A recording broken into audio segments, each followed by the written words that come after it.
affirmations are powerful, but a lot of times people often misunderstand what affirmation is.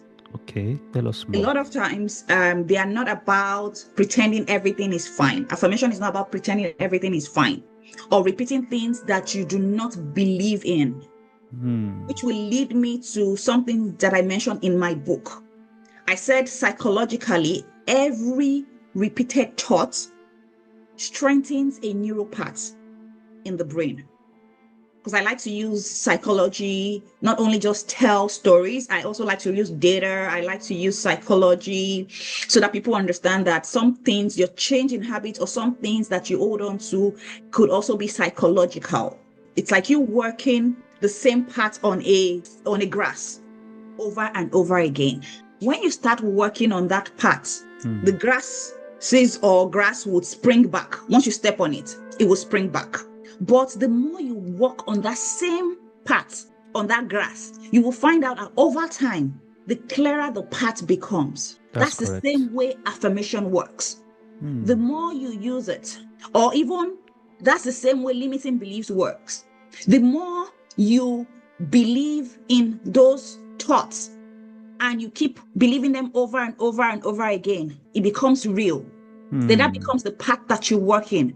And the same way, if you use affirmation and you believe in it and you keep using it over and over again, it forms a neural path in your brain. It becomes your new reality. Welcome to the Thriving Immigrant podcast with Paul Adeyeye. This is where we share powerful stories of resilience, reinvention, transformation, and success.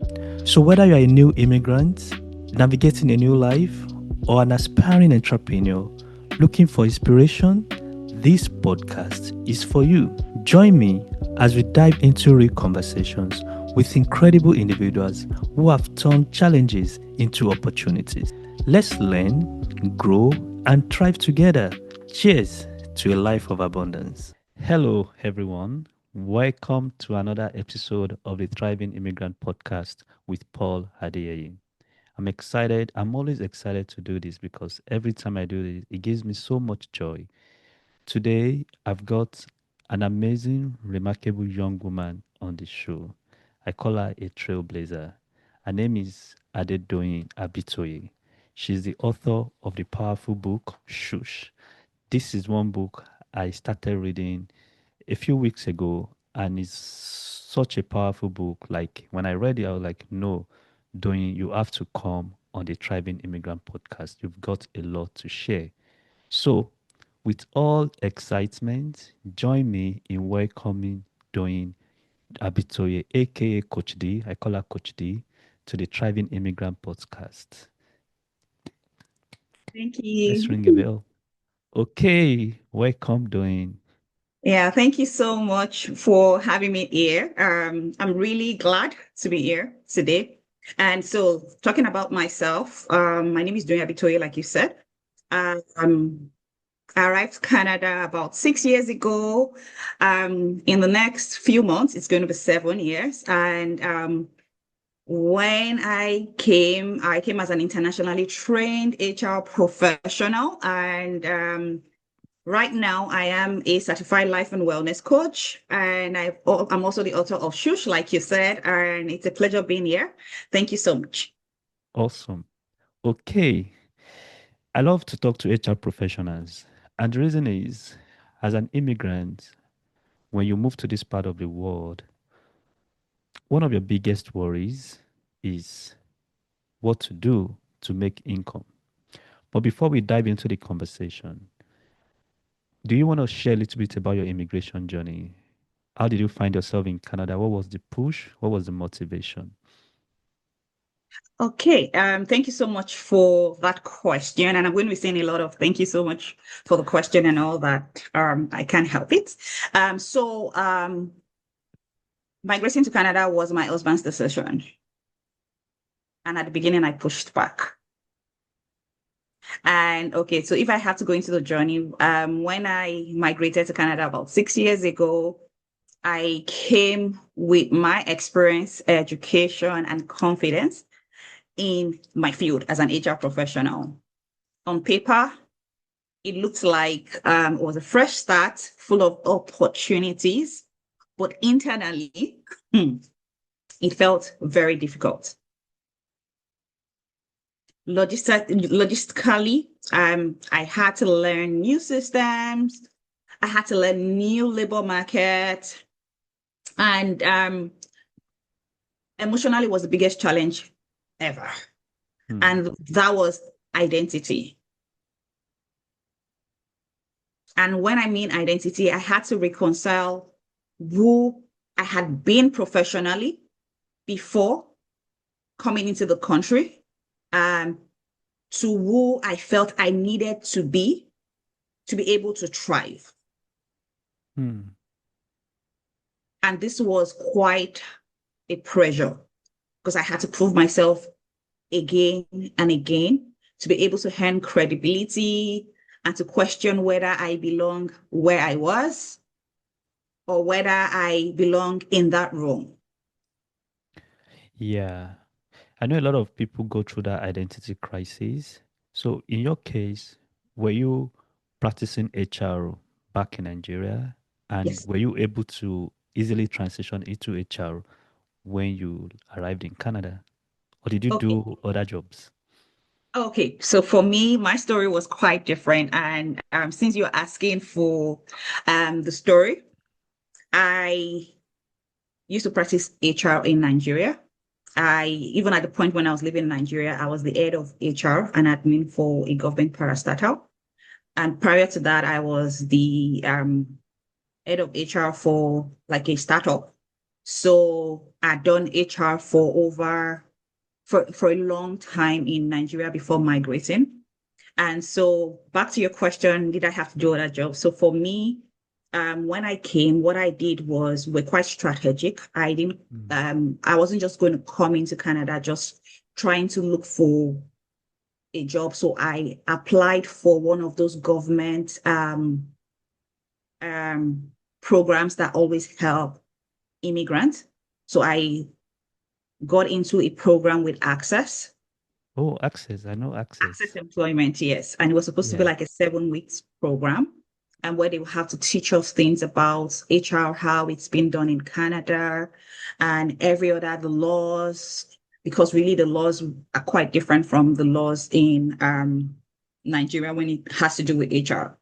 So I enrolled into the course. So when I landed, immediately started the course. So I was going to program and I met other HR professionals who were immigrants. So we're about 20 something plus in a class. And yeah.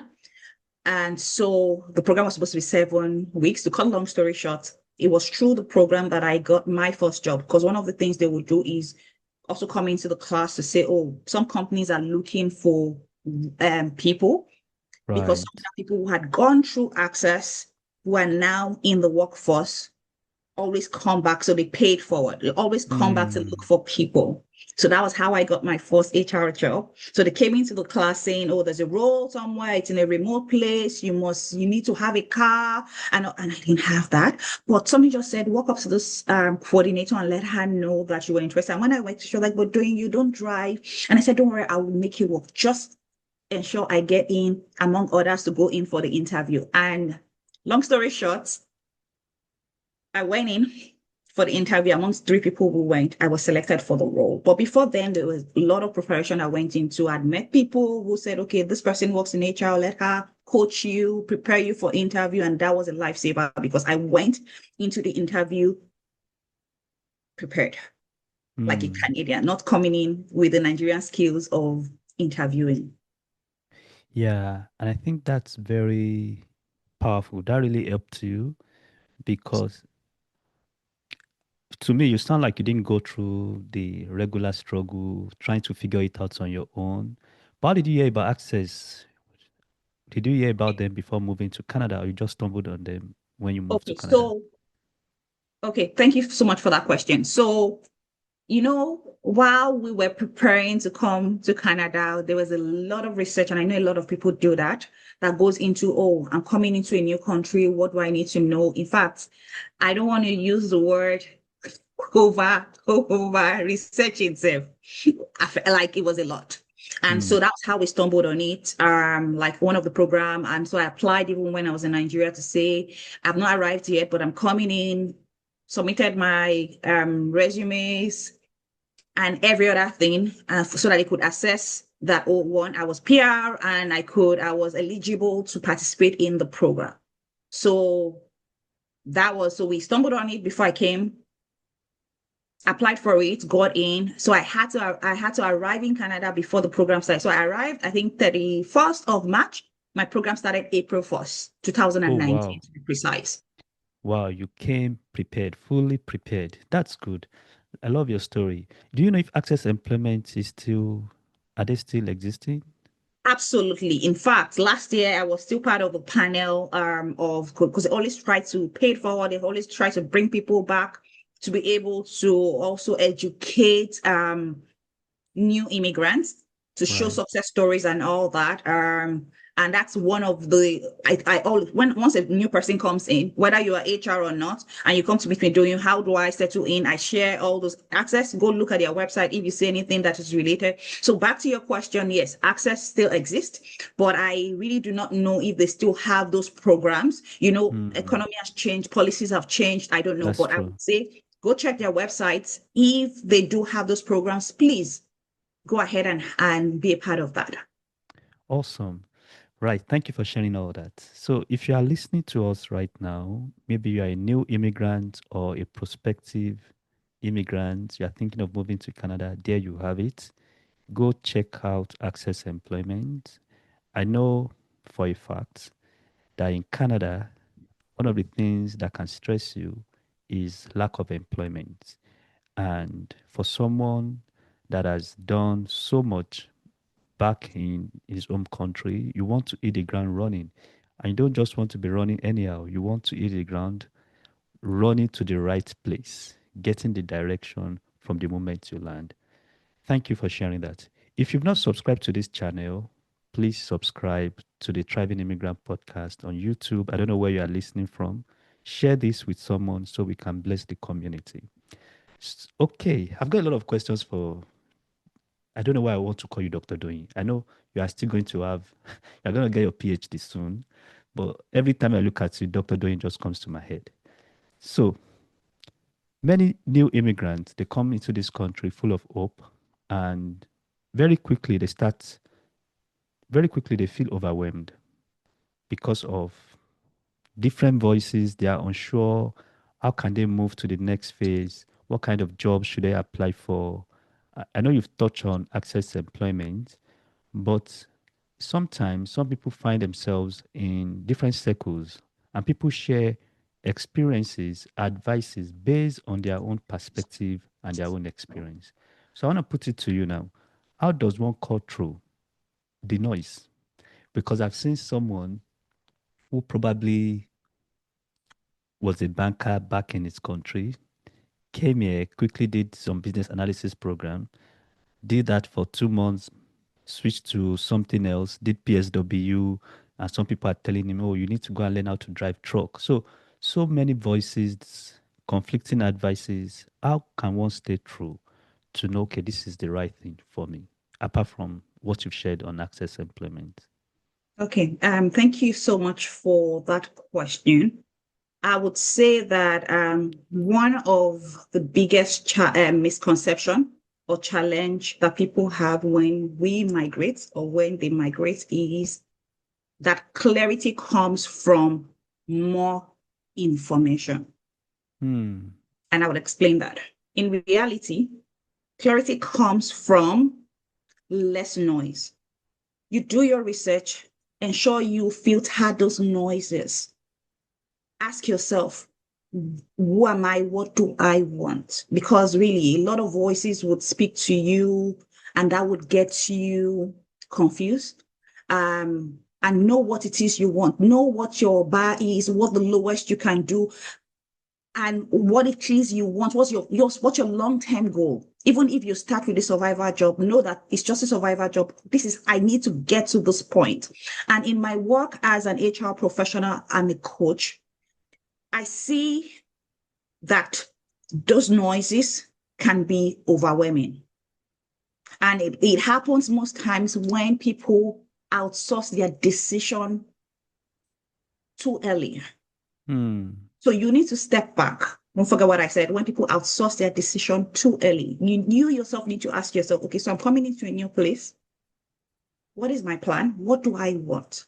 Have a plan A, plan B. If I don't quickly get a job in my line of field, what are the transferable skills that I could use to get other relevant jobs? What are the survival jobs I'm going to do? And even if I do, what is the plan to pivot?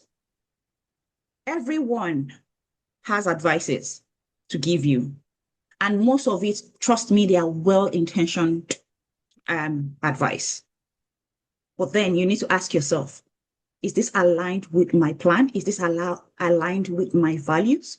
Is this aligned with my capacity? Or is it even aligned with the season of life that I am in? Yeah, I think that's a powerful point. I don't mean to stop you, but I love what you just said. Like, is it aligned with the season that I'm in right now? Yeah. Do you have like a scenario of someone who took an opportunity at a time that it wasn't aligning with the season that he found himself?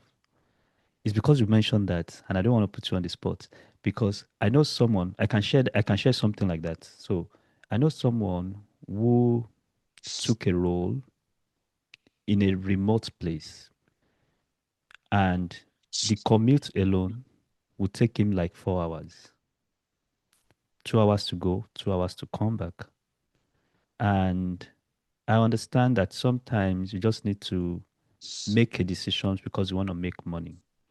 Now, at the end of the day, we now realize that he had two options.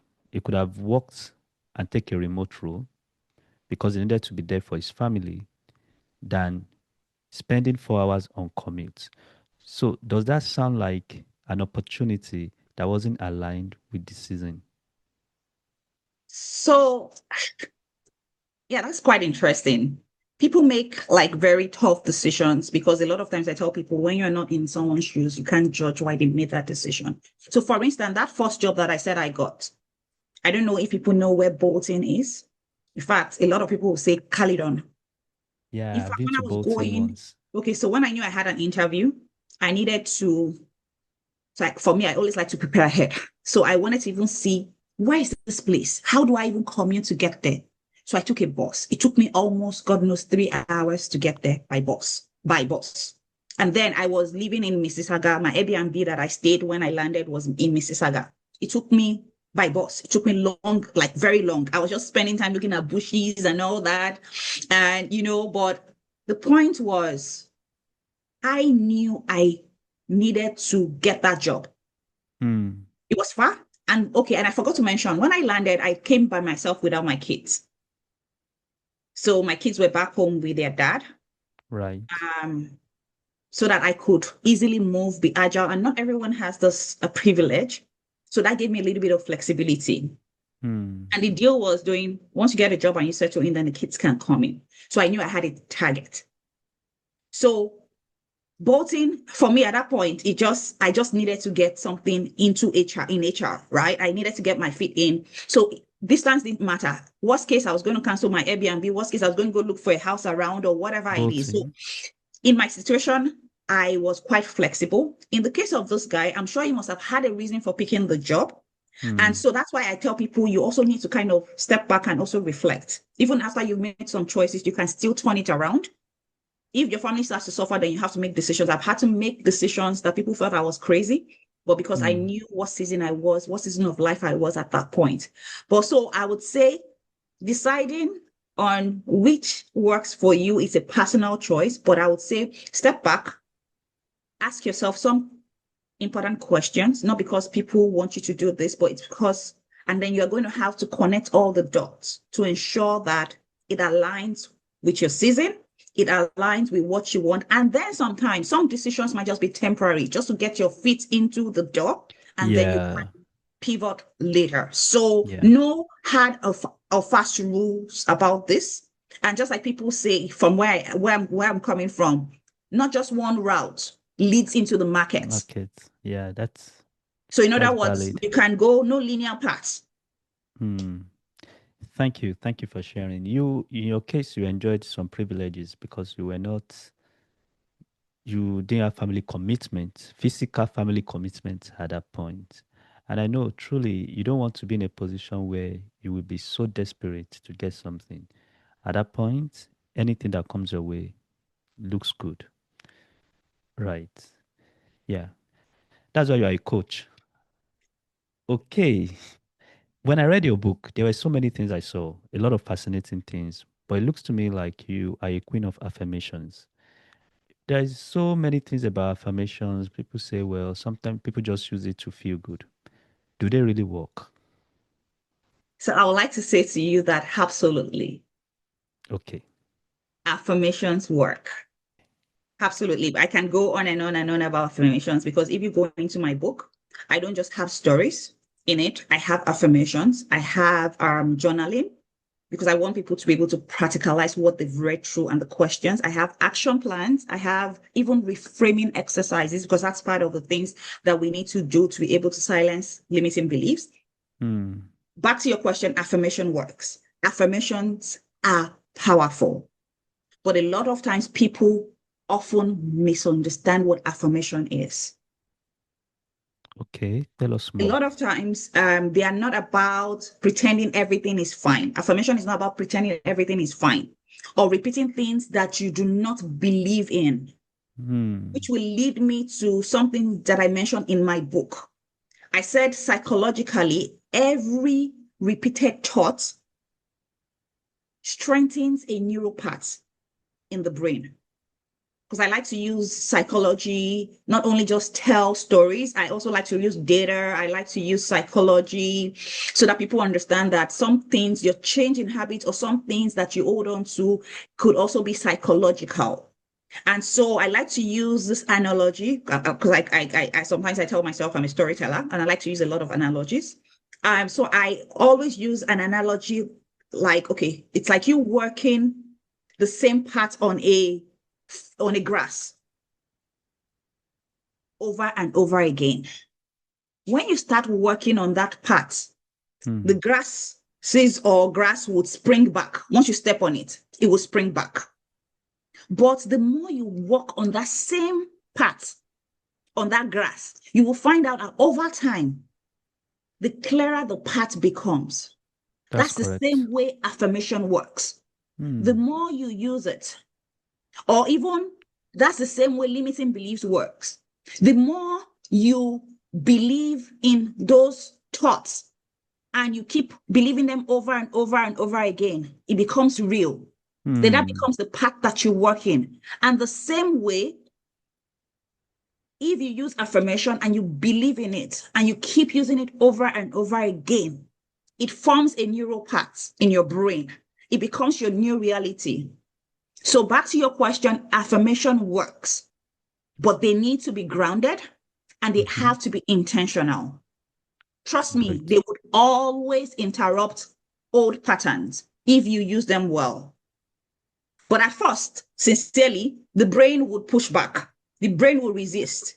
And I kind of said, I gave an example in my book where something happened. There was a time where something happened to me and I had to use affirmation at the beginning. Trust me, it wasn't comfortable at all. In fact, my brain was telling me, "Don't, you're a joker." Do you Yeah. understand? And one of the affirmation that I used then was, I have everything I need to succeed in my career and life. It was during a season of disappointment in my life at some point during this my immigration journey. And trust Hmm. me, at the beginning it was like doing a joke. This won't work. But I tried over time. When I kept saying it, I kept believing it over and over again before I knew what was happening. Don't get me wrong. My circumstances didn't change. Disappointment did not overturn itself. It didn't Yeah. change, right? But it didn't change over nothing. I was still, I still experienced that disappointment, right? It didn't change. But what changed was how I showed up. Hmm. So after that, using those affirmation, I stopped shrinking because that disappointment made me shrink, made me start to second guess myself, made me start to doubt myself. And so then I stopped shrinking. I started noticing more evidences of my competencies. And then this took me to another level of confidence. Wow. So back to my point, affirmations work, but you have to use them right. And you have to be consistent and you have to believe in it so that things could change. Thank you.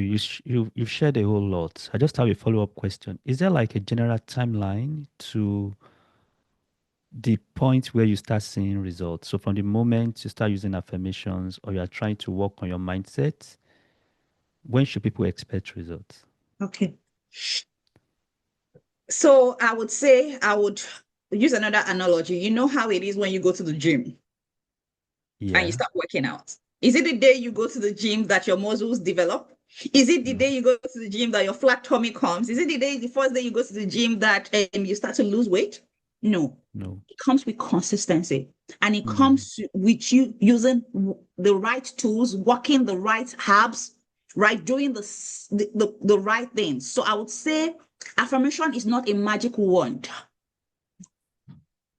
but you need to ensure that you are flexing that muscles consistently. You believe in it. And over time, you just will find out that every negativity gets suppressed and positivity takes over. So it takes time. And it takes you also believing in it. Some people will tell you, no, affirmation, forget it. I won't do it. I won't use it. But trust me, those who have used it and it has worked for them can swear by it. But it takes time. It takes consistency. It takes you even believing what you're saying.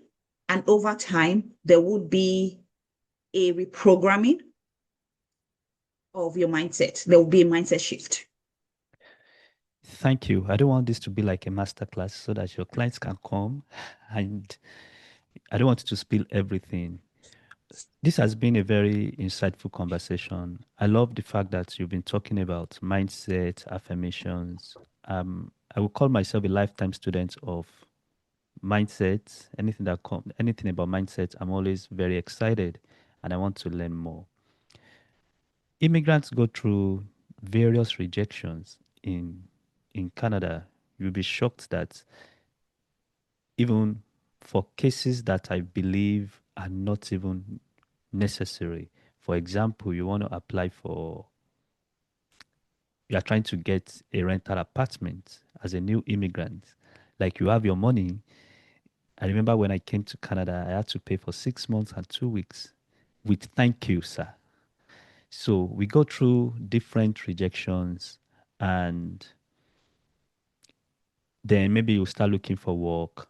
So for you, I believe you must have gone through some rejections and failures in the last 6, 7 years, even let's say all your life. How do you now view failure? What should an immigrant listening to you right now, how do you want them to handle failures and rejection? Okay. Thank you so much for that question.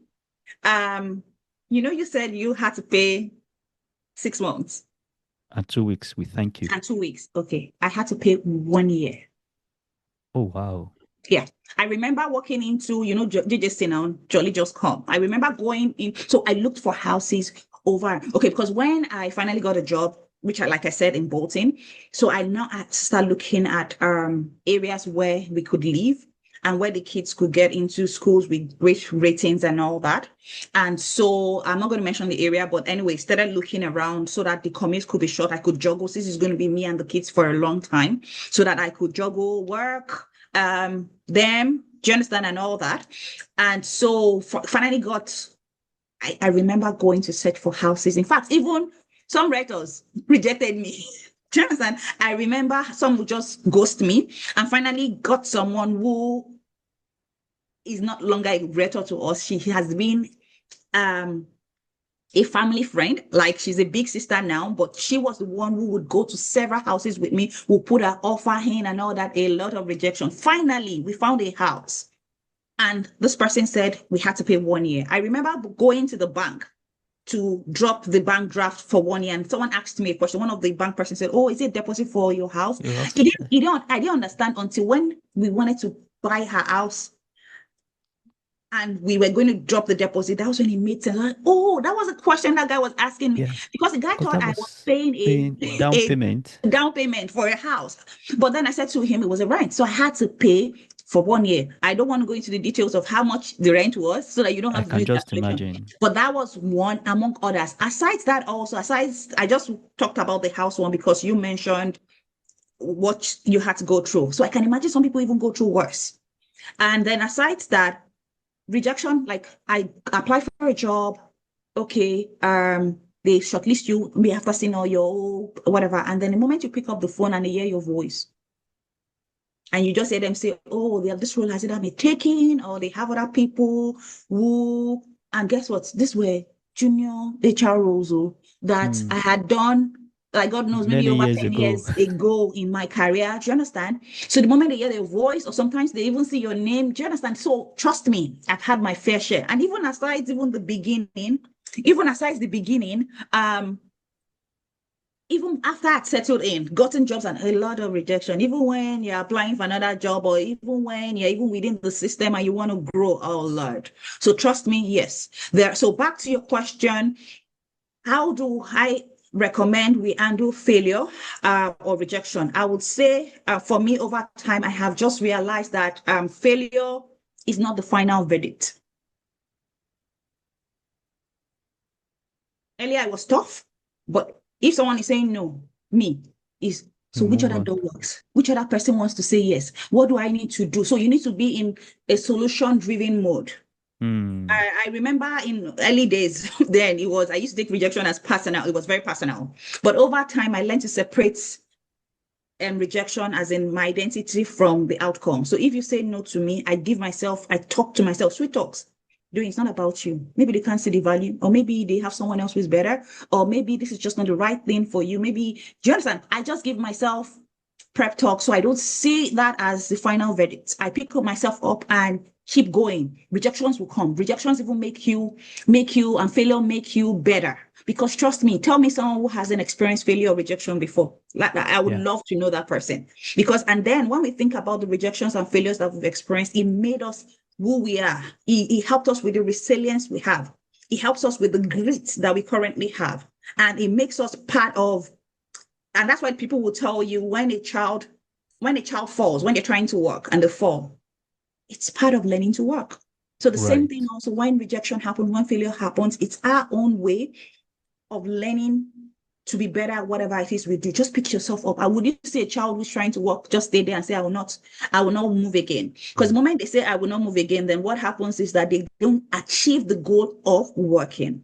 So the same way also, I don't see rejection or failure anymore. I don't take it personal. I see it as it allows me to keep moving forward without internalizing every setback. So I look for Hmm. the good in it. So what's this telling me? What do I have to do better? Do I have to be well prepared? Do I have to be well equipped? Just keep going until that break comes. And I tell people the more you get no's, it means that you're moving closer to your yes. Yes. Thank you. That was powerful, profound. Yeah, my biggest takeaway is separating identity from outcomes. Yeah. That is so deep. Yeah.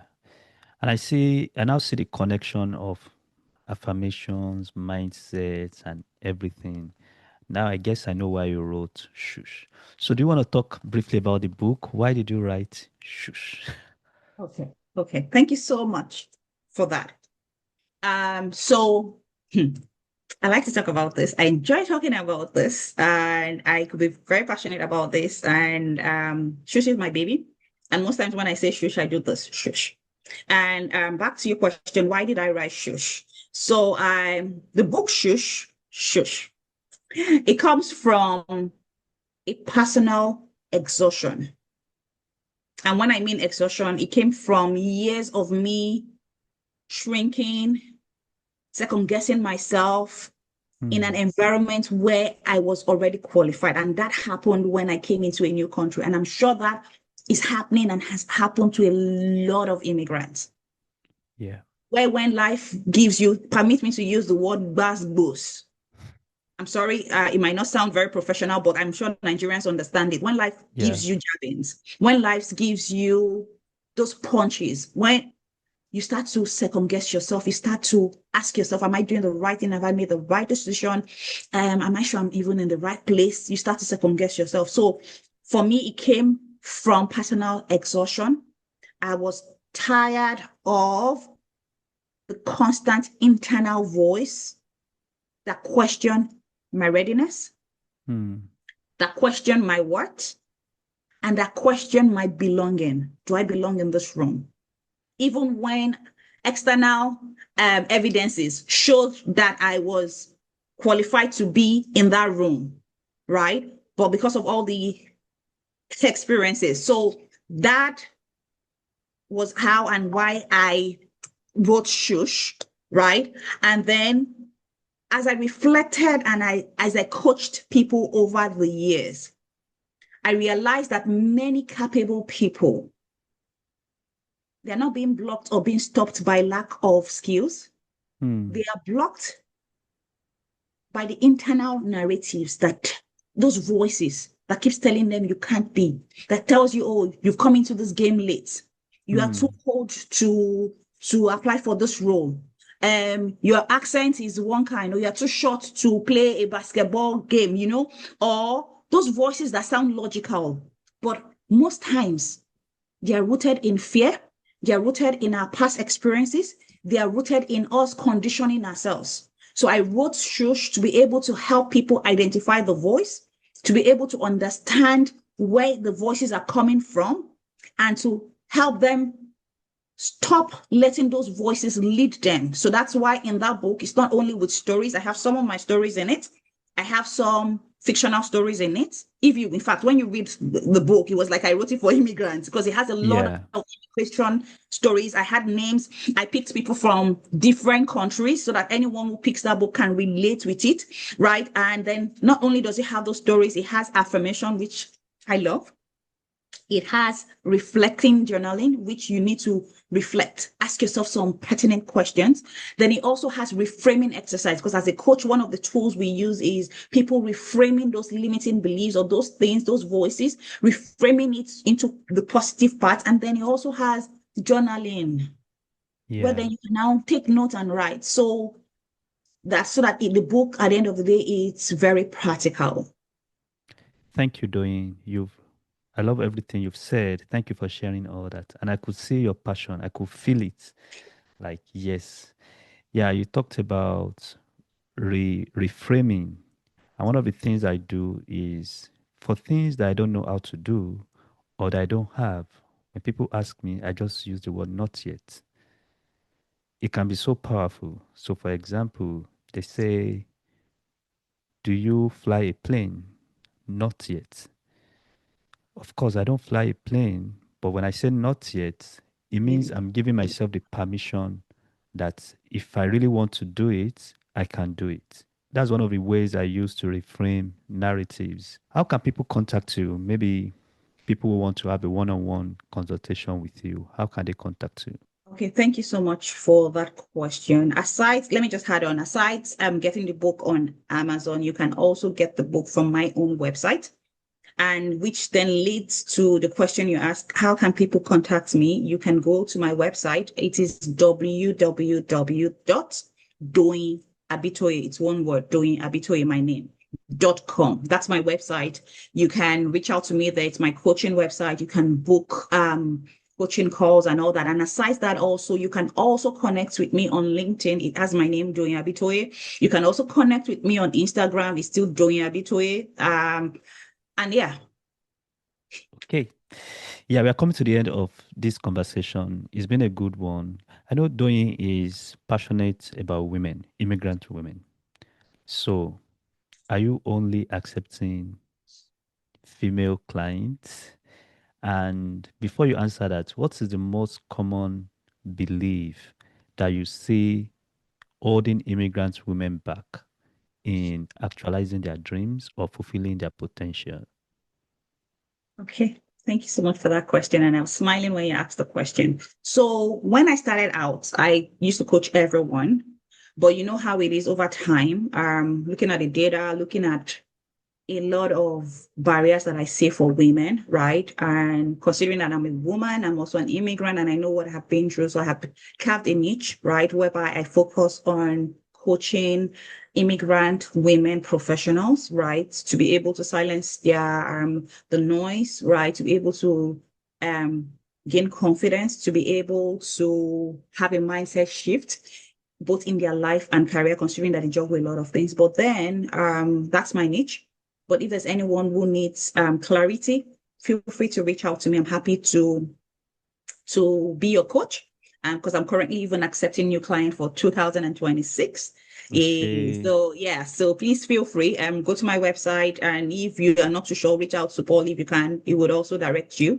And then back to your question about what is holding or what holds Im- immigrant women back, right? There are a lot of things that I would say. There are a lot of things that I can say, and I can spend the whole day talking about those things. But because you have asked and because we're about to wrap up, I would just pick one. There are lots. Okay. And the one I would pick would be imposter syndrome. Mm. I don't think that's only typical to women, but you go on.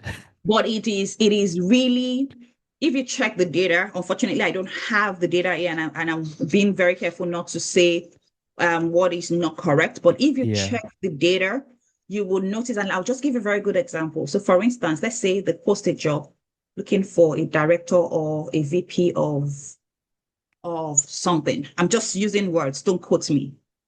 And a male and a female says it. A woman would, the voice will tell her, you don't have everything. Hmm. So you shouldn't apply. Wait until you have everything.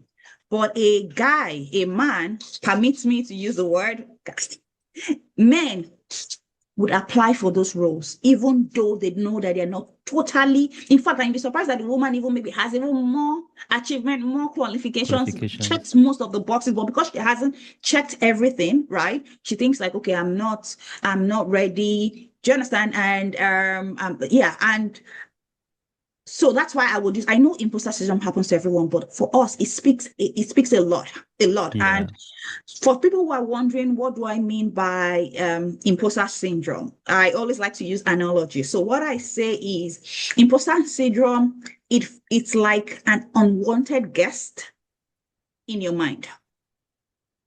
It always shows up when you enter a new room. So, for instance, when you enter a new room, when you enter a new role, when you enter a new level, or you see something new or something that you have never done before, that's an uninvited guest. He will show up and he will whisper to you that you do not belong in that room, even though you see that evidences shows that.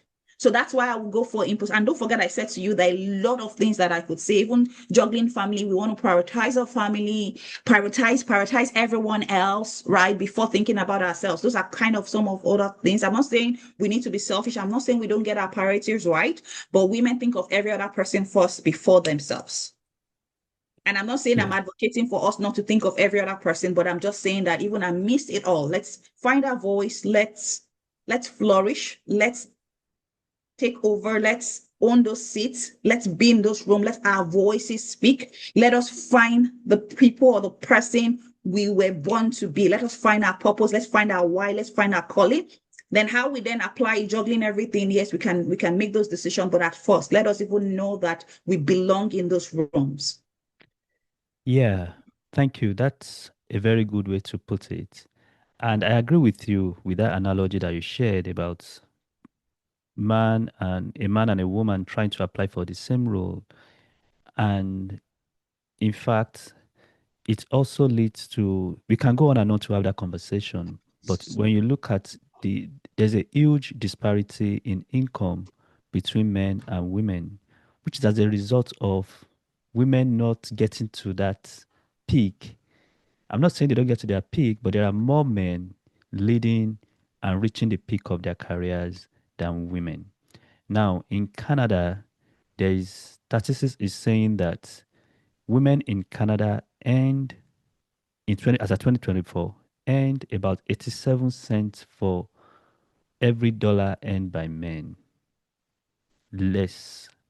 Let me say that again. There's a overall gap in 2024. Women in Canada earn about 27 cents for every dollar earned by men, which is a 13% gap.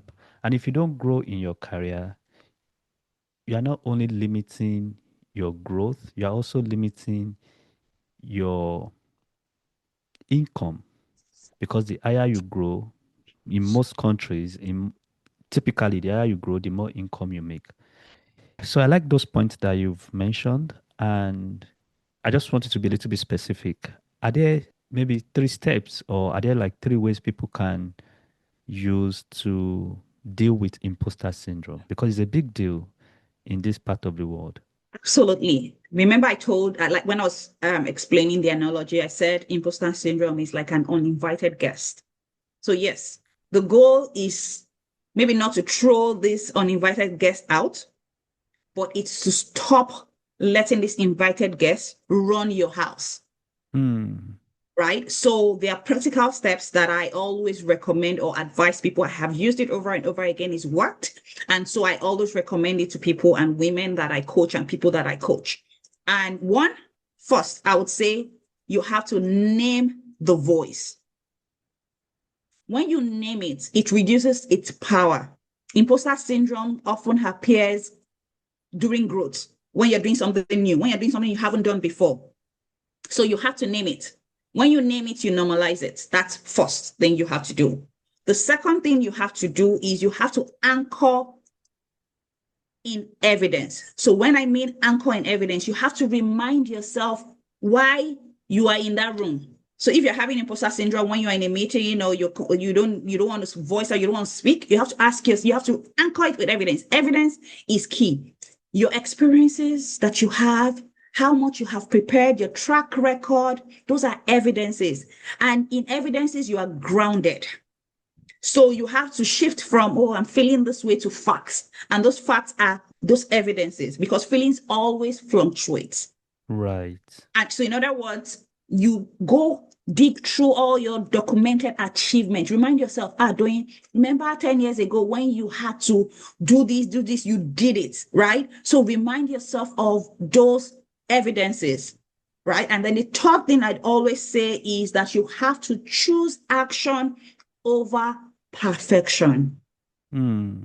And in my book, I did, there's a story about perfection as a myth, but that's not even the focus right now. So you have to choose action over perfection. And when I say that, you have to take those small steps. You have to align your action with steps. Action, there has to be things that you're doing, you're working towards that, because really, for everyone and anyone, action happens before confidence arrives. If you don't Right. do it, how will you be able to build the muscle? How would you be able to build the confidence? So confidence is always as a result of actions. It's not a prerequisite. So you don't need to have confidence before you do. You Act need it, to do it. do. Even when you feel pick yourself up, and then confidence starts to grow, and you're like, man, if I could have done that, it means I can do this again. Right? So those three things, do not forget. You name the voice, you anchor in evidence, and then finally you choose action over perfection. Just continue to do those things over and over again. And before you know it, when that voice comes, just do those things. And over time, you will find out that you have more confidence, you're able to use your voice. And trust me, imposter syndrome doesn't go away totally, but Completely. we can silence it. Wow, powerful. So to learn more about that, get Dr. D's book on our website or on Amazon, and you can book a one-on-one consultation with her.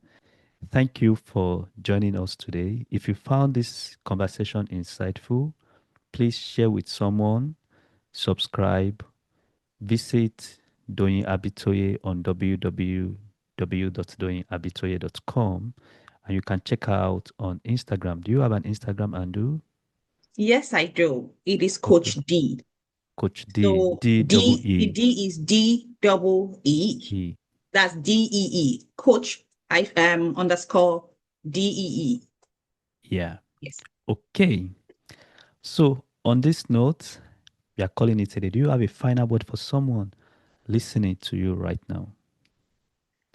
So I would like to say that if you're listening or you stumble on this, I'd like to remind you that irrespective of whatever it is you're going through on your immigration journey, never forget that you matter, your dreams are valid. You might face roadblocks or challenges.